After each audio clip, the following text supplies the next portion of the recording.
Hello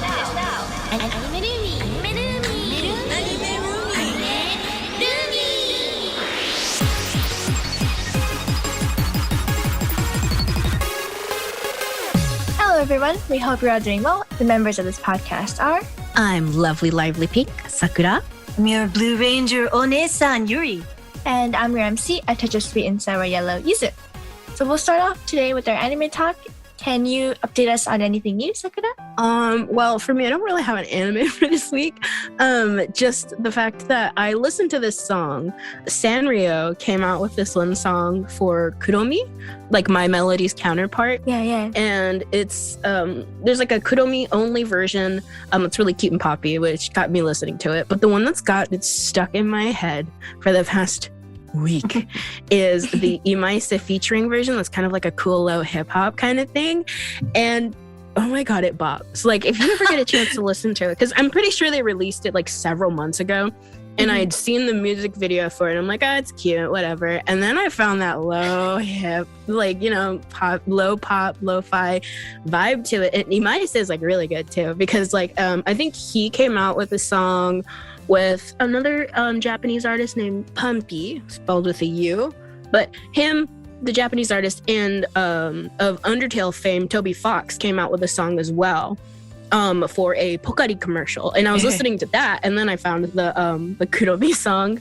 I think it's called like Greedy Greedy. Oh, yeah.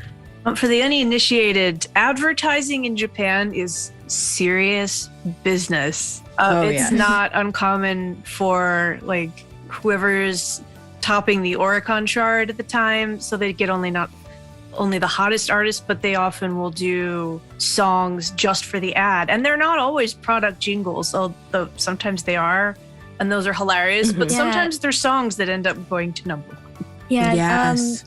Two of the Utaite, there's Kuroneko-san and Amatsuki. They had like a song for this one product. It's like a instant curry. It's called Kare Meshi, and like the song is amazing, and like it's so funny, and like just because of that song, I want to buy like tons of like things. And it works.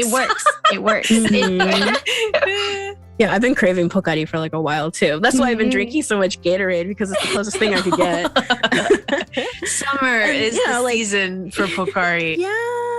Well, that was the funny thing for me though, is that like through like, my Undertale fandom small guys, like I was able to find like cool J-pop because I play video games, and I was just like, that's an amazing kind of collab for somebody who made an indie game to blow up enough to get your music featured in a Japanese commercial for their water. Like I mean, specifically for commercials, I know I think it's like Big Boss Coffee or something. One of the guys from Men in Black, the old guy, those commercials are around the internet for years and my years gosh, I can't even. What is his name? That's Tommy Lee Jones, but in the Boss. Yeah, Tommy Lee Jones coffee. You may know him if you're Japanese. You know him as Alien Jones. Yep. Another modern one would be the Long Man commercials for the Sakurigumi.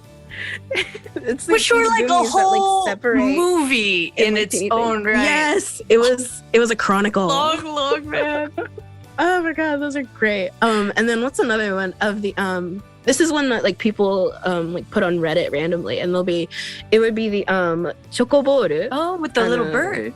Yeah. And then like there's this one where like they for some reason like superimposed their heads onto like little woodland creatures when running around, and then they're like dana chocoboru, and people are like, this is a crazy Japanese commercial. I'm like, no, that's normal. That's normal for Japan.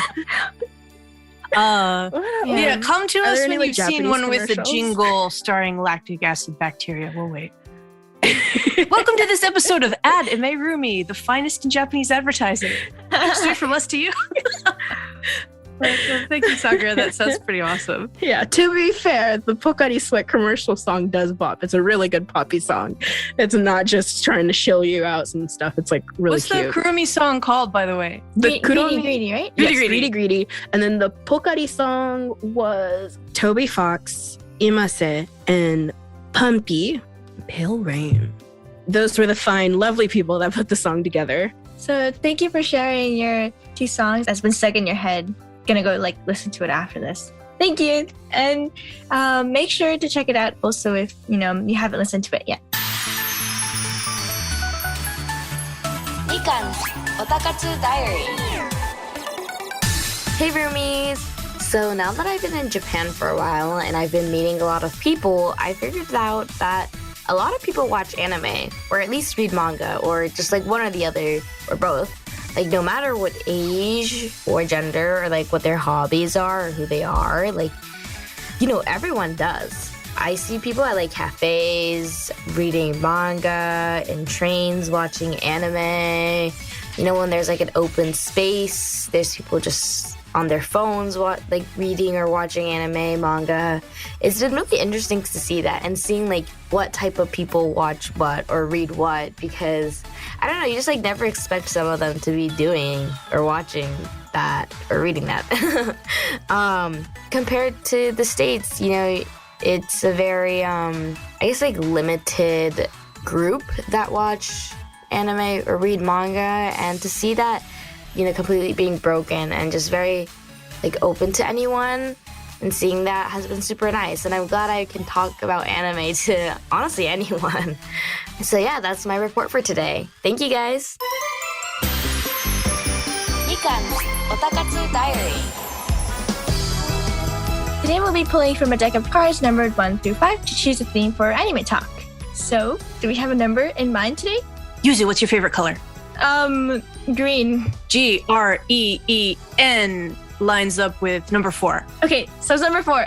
Okay. Oh yeah, you're right. Take the pressure off. I was not expected. I was not expecting to be asked what my favorite color is for pulling this card. Don't Okay, mind. so number 4. The theme for our card talk today is, drum roll please, favorite food from anime that you want to eat. I love food. Okay, so Can I be that girl and say I don't have one from an anime, but I do have one from a game? oh yes, So I finally got off my lazy butt and bought the Kirby game that came out a while ago, and the Kirby car cake I want so bad. there's a cake. Wait, Yeah, I so need to know in basically- detail about this. Please elaborate on the Me Kirby too. card cake. Car. So basically in the game, Kirby can swallow things halfway, and then he kind of becomes the shape of those things. One of the things that he can swallow is a car. It's a VW. I hope it's not too big of a car. It's quite big. It's almost grotesque even. But you get to, you know, room around the new world, the new Kirby world as Car Mouth Kirby. And they made a cake in the game that you can eat that replenishes your health. Lo and behold, the Kirby Cafe in Japan, for some reason, they hate my soul because I can never go there for some reason in time to catch any of these wonderful things. But they made a real life version of the cake. And if I remember correctly, it's like a strawberry shortcake on the inside, covered with pink fondant, and put cute little feet on the back and cute little eyes on the front. And, you know, dolloped with the whipped cream on top like a shortcake. And it is the most precious thing in the world that I know exists, and I'd love to have it. Yeah, I googled it and there's like so many pictures, but you know what it reminds me of? It reminds me of Moruka. Like, you know, Moruka! Yeah. Felt animated. Doesn't it look like that? Anthropomorphized guinea pig car show, Yeah. and possibly Like, I the tried to put greatest my friends anime onto of 2021. Yeah, I tried so hard to put my friends onto it. Like the cat episode is like my absolute favorite because, you know, us roomies and our cats. The cat is the villain. But nobody would get onto it with me. Like I almost got into like a felting craze because I wanted to make my own. It's one of those things where the reaction among it to everyone I know who picked it up, not knowing anything about it, was universally like, what is this weird thing? I'm not going to watch that. And then a few episodes later was, this is the greatest thing I've ever seen. I had never gotten so hooked on a short series before, because like, you know, most short series are like spin-off or TV versions of like popular anime at the time, or popular genre anime, like the all the isekai ones doing their all one TV anime one. Was it like Ray and the tyrant? Yes, Tyrant girl. Yes, and Overlord and stuff like that. But Pui Pui Monoka is just so perfect. It's got that Pythagoras Switch kind of vibe to it, you know, where like kids can watch it and your parents can sit there with you. And the Pythagoras Switch is like a kids block in Japan that's dated back really far. It would date me if I told you how far it went. But basically, it was one of those things that like come on between TV shows and stuff in Japan, like, you know, Mama to Issho, or like with Mommy and Me version of or Japanese is Mommy and Me and stuff like that. And it's really something that really brought me back to my childhood violently, if so wonderfully. In a good way, I hope. Yes. Yeah.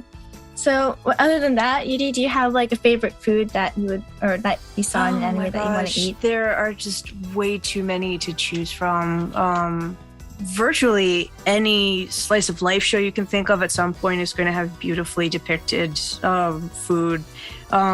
Your camp has that in many episodes. They're making like simple camp cuisine that you can cook outside. Man, they make ramen, just cup ramen. Right. Like the beautifully animated decent cup noodle ads. I was really tempted to go with Tatami Galaxy, which has a Castella cake. That's also an important plot point. But in the interest of not giving too much away, and also because I hope to talk a lot more about that when the sequel comes out a little later this year. The food-related anime that's the most dear to my heart is called Wakako Sake.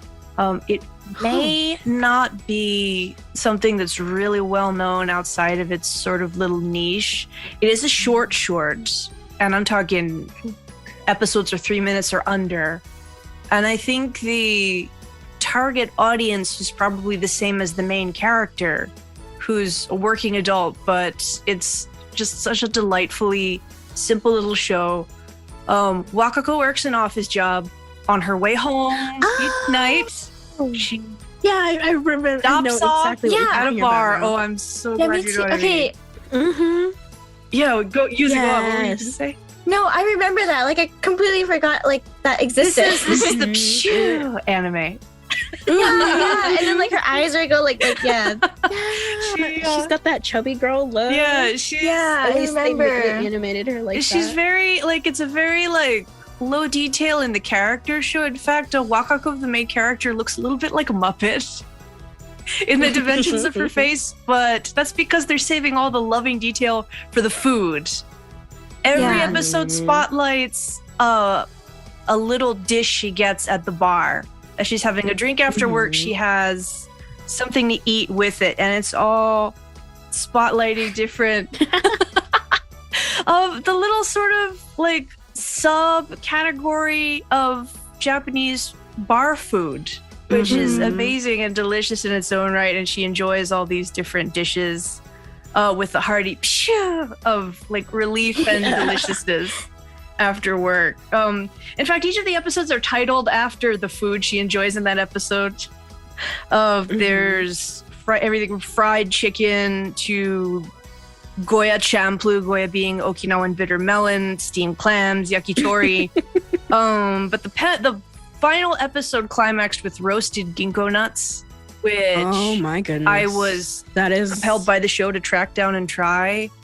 They are indeed delicious. If you've ever smelled a ginkgo tree and thought, under no means do I want to eat that, actually, yes, you do.